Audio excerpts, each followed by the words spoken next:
ขาโค้งเลยมาทุกคนมาเหมือนในนังกรอบได้ไหมจัดนักบักเวอร์50 กด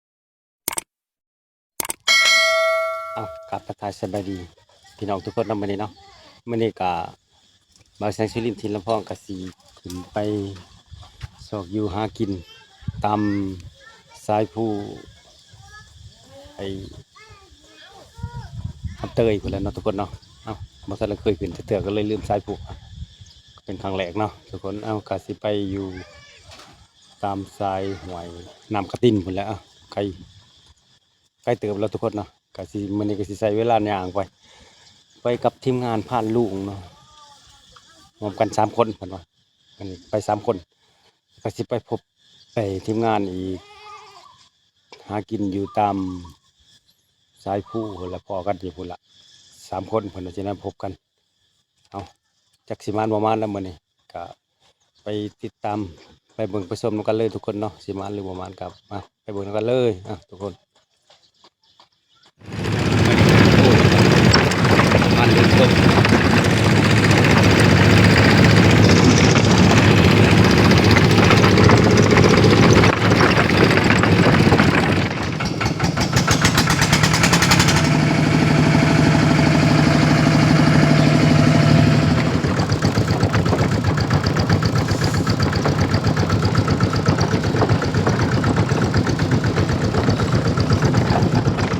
ทุกคนที่เลี้ยวเห็นนั่นแม่นสายภูคำเตยนะทุกคนไก่จะหอดบ้านคำเตยแล้วทุกคนยาวต่อไปอีกกำลังหอดไก่จะหอดบ้านคำเตย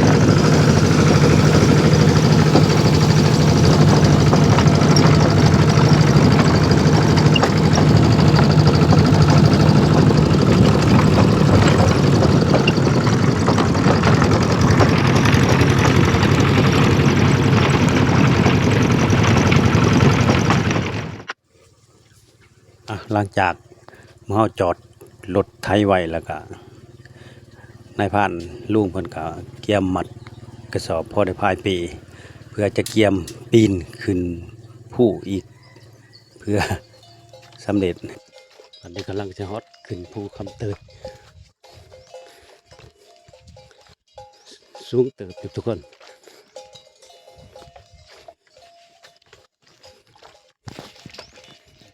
ขึ้นภูคำเตยพักผ่อนก่อนทุกคนผ่านไงเพิ่นนั่งพักผ่อนก่อนเพื่อสิฮอดมาสวยผ่านโกแล้วไปพบผ่านอันใหญ่คนที่ทางหลังผู้มื้อนี้คือสิพบกันนี่นะบ่คือสิเป็นต้นบ่ายๆเพิ่นแหละ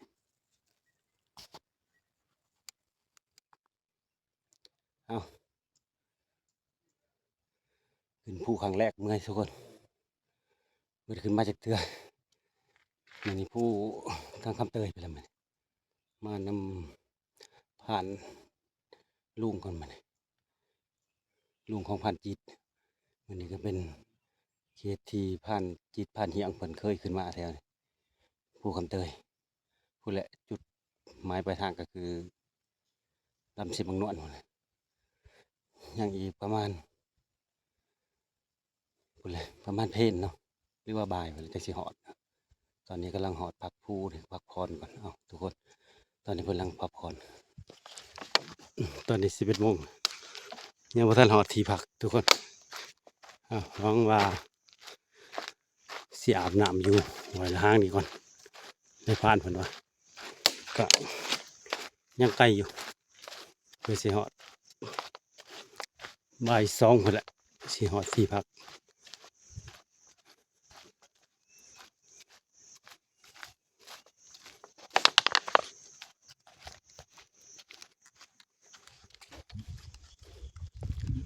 โอ้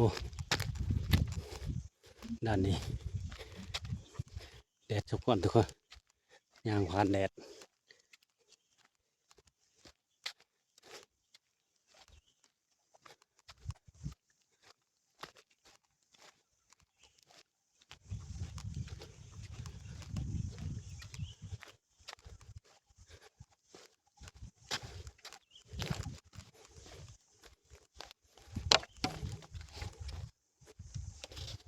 ตอนนี้กำลังหอดเทียงนายพรานเฮียงเพิ่นก็กำลังมาเห็นครั้งแรกมาน้ำพันใหญ่พานชมพานลุงเที่ยงยังสิเดินทางต่อนี่ก็มองที่พักที่เศร้าคนนี้ก็เย็นอุดมสมบูรณ์ดีมีน้ำอาบเย็นสบายผู้ใดบ่ทันมาเห็นก็เบิ่งในคลิปนี่มองนั่งกินข้าวพร้อมคักแน่มีในพานเที่ยงพานเฮียงพานในพานใหญ่พานจิต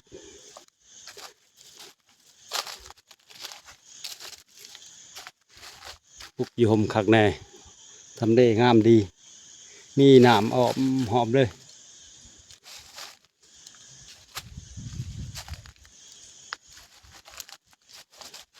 เป็นพักแสง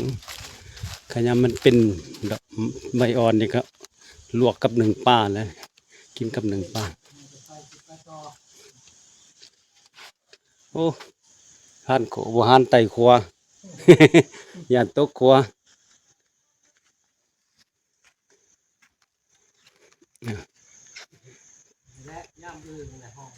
เขาก็มาแต่เที่ยงพันเที่ยง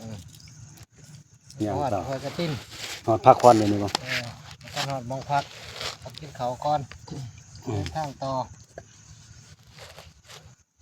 บ่ายสองเลยเนาะหอมแก้วนี่แหละบ่ทันแล้ว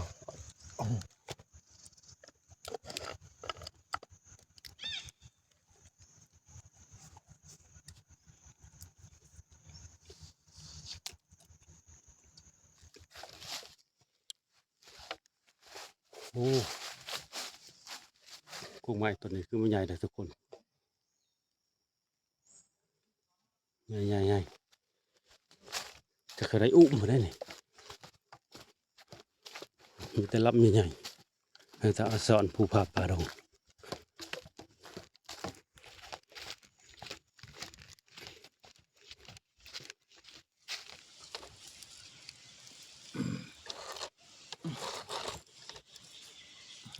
ไม่ได้ทับฉันนะ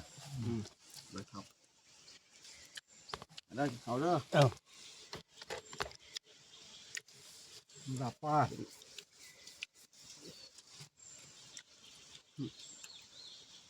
ขึ้นให้กินครับพอช่องเพื่อ อันนี้ก็ครับได้ครับนี่คอยคืออันนั้นแน่คือ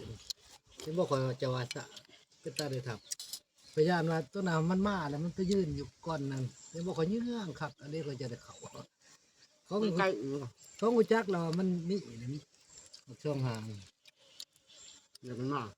อย่ามันมาก่อนแล้วมันซึ้งอยู่หันได้บัดนี้ยันพวกนี้น้ำลังหันดิ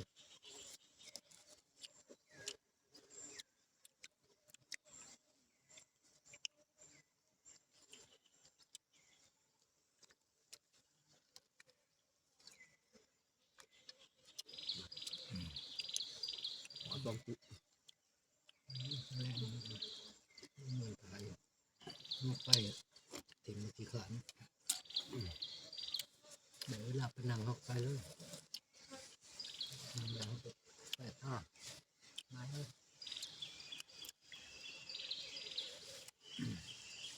เล่นเหมือนสีเหมือน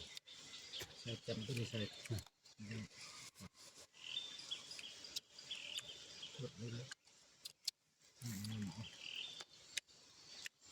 ไอเติบบ่เชือกกระบังดังไอเติบบ่ต้องลอยคือว่าเจ้าจ่ายตัวนั้นนะ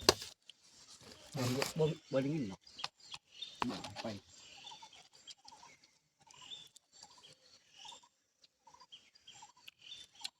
มั่ว เลิกแล้วใกล้เติมเนี่ยยังใกล้เติมเลยยัง งั้นบอกเขามา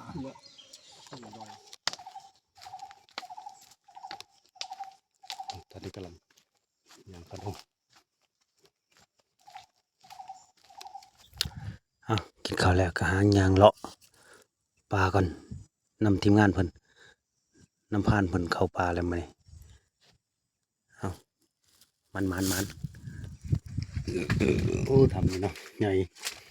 นอนได้ตึก4-5 คน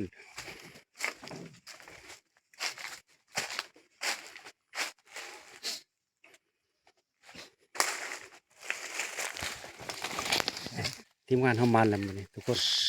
มันแล้วมันนี่ทุกคนมันแล้ว โอ้เฮา มันบักเวอร์นี่ประมาณ50 โลพุ่นเนาะทุกคนมันมานี่ผ่านกูพุ่นครับโอ้มันนี่ลองจัดหนังกรอบมาพุ่นน่ะทุกคน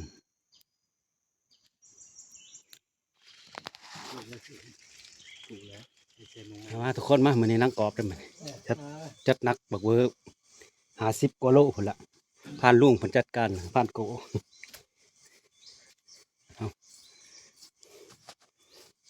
ซอยจุเลยมัน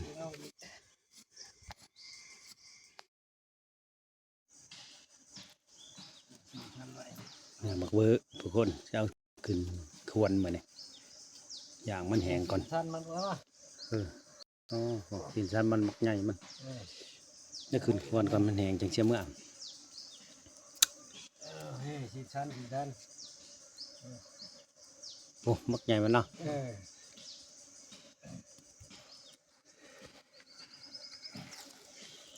มาสามัคคีซอยจุ เอาว่า อยู่ป่า ทุกคน เลยนี่ โอ้ย กิน มัน ง่าย จันบักเวอร์มันผ่านลูกจันบักเวอร์มา อืม ซอยจุมันครับที่มันหวานจังหน่อยมันดอดเลย ทางสู่จัด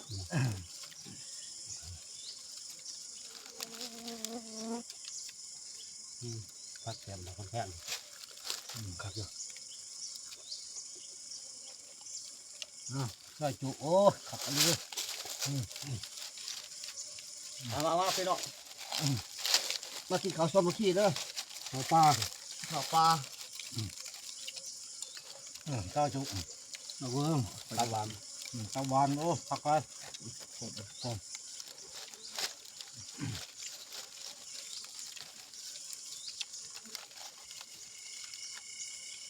ต่อเลยพี่น้องมาซอยจุนี่ นี่อย่างกูบอกกินของดิบ เอาโอ้ขับยังไงขับเอ้ยเลยอ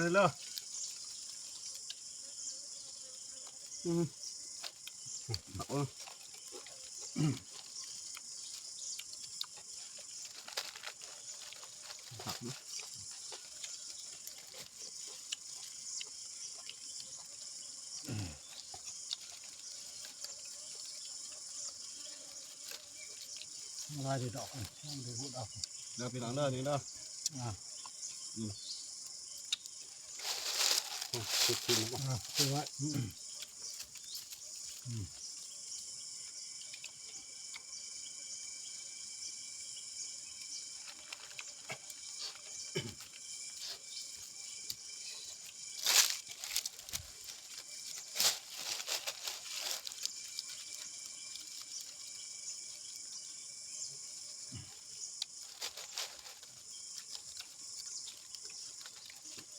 บ่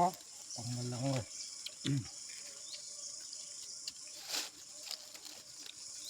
ถอดเร็ว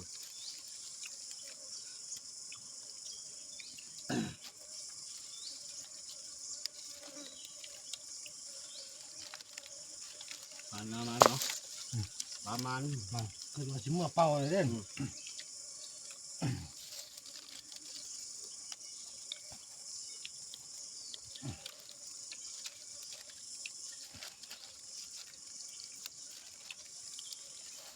ไม่ต้องอยู่นี่ไม่ต้องขับหอย อยากกินหอยก็เป็นนะ เรื่องขับหอยที่ไรบ้าง มันเขาไม่จะห่อ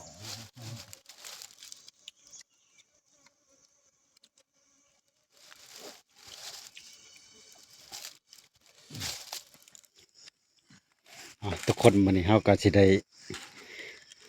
ปั่นเนื้อมักเวอร์ก่อนลูกผลปั่น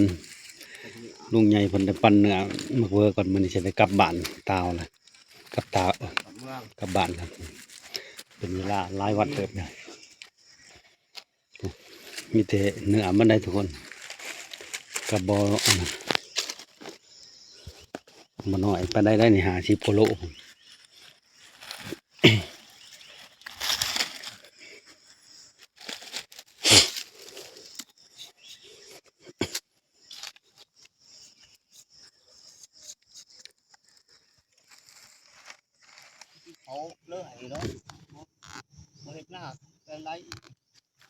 ทุกคนตอนนี้ก็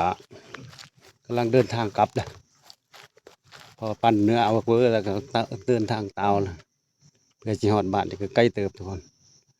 ตอนนี้ยังนั่งพักผ่อนอยู่พักผ่อนอาบน้ำอยู่แก่งหวยกระติ้งจะถึงงานพยังไปอาบน้ำ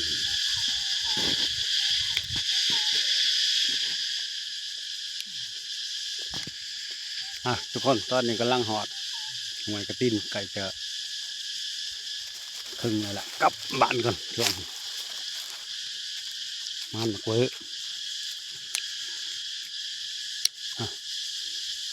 ทีมงานเพิ่งกำลังไปอาบน้ำพักผ่อนก่อนแล้วก็ยาวต่อรอบบ่าย3-4 โมงคนละหอน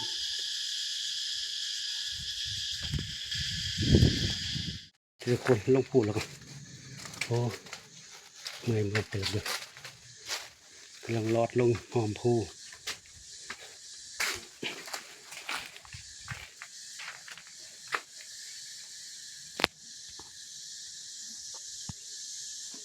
เห็นแต่บ้านคนหมอกคนว่าเลย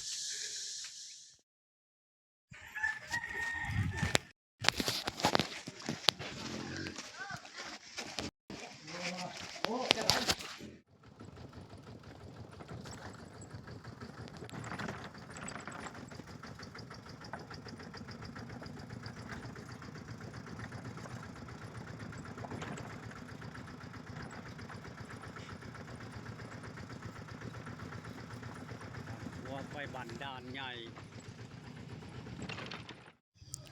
ตอนนี้ก็หอดเหือบเป็นที่ให้หมดแล้วทุกคน ถ้าว่า